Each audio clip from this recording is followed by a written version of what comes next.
My first time at the park. Man, it's still one of the sharpest memories I have. I must have been about 10, and the sheer scale of the place felt like stepping onto another planet. We arrived right when the gates opened, and the air was already thick with the smell of sweet popcorn and something metallic. Maybe the grease from the big rides, all underscored by a pulsing, distant, rhythmic roar. I remember clutching the map, which looked less like a guide and more like a treasure map with cryptic symbols for the coasters and the spinners. My heart was doing a frantic little tap dance against my ribs. The very first thing we saw was the park sentinel, the colossal wooden roller coaster they called the Grizzly King. It stood miles high, a lattice of weathered timber that looked simultaneously ancient and terrifyingly fast. You could hear the distant collective screams as the train peaked, followed by the deep, rattling thump of it hitting the first drop. My first proper adventure wasn't a roller coaster, though. It was the River Rapids Plunge. The line snaked forever, but the anticipation was electric. When we finally boarded the round, buoyant raft, I felt like a miniature explorer pushing off into the Amazon. We spun and jostled down the manufactured river, dipping under waterfalls that misted my face and splashing so hard my shirt instantly became a second, soaked skin. I remember one particularly aggressive wave that completely swamped the front of the raft, making everyone shriek with a mix of surprise and delighted shock. I emerged from that ride beaming, dripping, and feeling absolutely invincible. That was the moment I realized this day was going to be completely different from any other. The next few hours were a dizzying, wonderful blur of motion and color.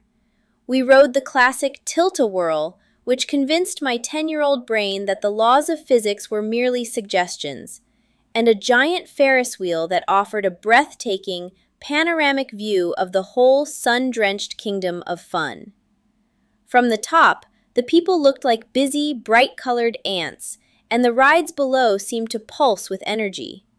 But the ultimate adventure, the climax of the day, was finally getting the courage to tackle the lightning bolt, a steel coaster that twisted and inverted 3 times. My hands were slick with sweat as we were strapped into the bright yellow car. The ascent was agonizingly slow, clicking up the chain lift, the park sounds fading until all I could hear was the metallic grinding and my own shallow breathing. Then we paused, suspended at the apex, a moment of terrifying stillness before the plunge. And then, whoosh! The drop wasn't just fast, it was a physical punch of G-force that stole my breath and glued my stomach somewhere near my throat. We rocketed into the first loop, the world becoming a swirling ribbon of blue sky and green trees. I didn't scream. I just let out a long, exhilarated roar that was instantly swallowed by the wind. The speed was incredible, a pure, dizzying rush of adrenaline that emptied my mind of everything except the sheer, glorious sensation of flight. We went through a corkscrew turn that inverted me completely, and I caught a fleeting, distorted glimpse of the ground far below. When the ride finally slammed to a halt at the loading platform, I felt shaky, slightly disoriented, and utterly ecstatic. My legs felt like jelly when I stepped out, but my face was plastered with the biggest, dumbest grin. We finished the day with a ridiculously large cotton candy that stained my fingers bright blue and shared a greasy bucket of seasoned fries.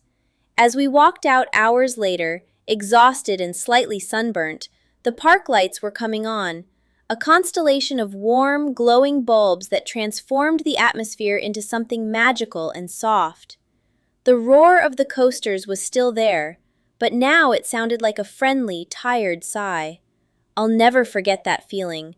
The fear, the laughter, the smell of the grease and the sugar, and the triumphant, shaky relief of conquering those gigantic mechanical monsters. It wasn't just a day at a park, It was a crash course in facing down fear and finding out just how much pure joy your heart could hold.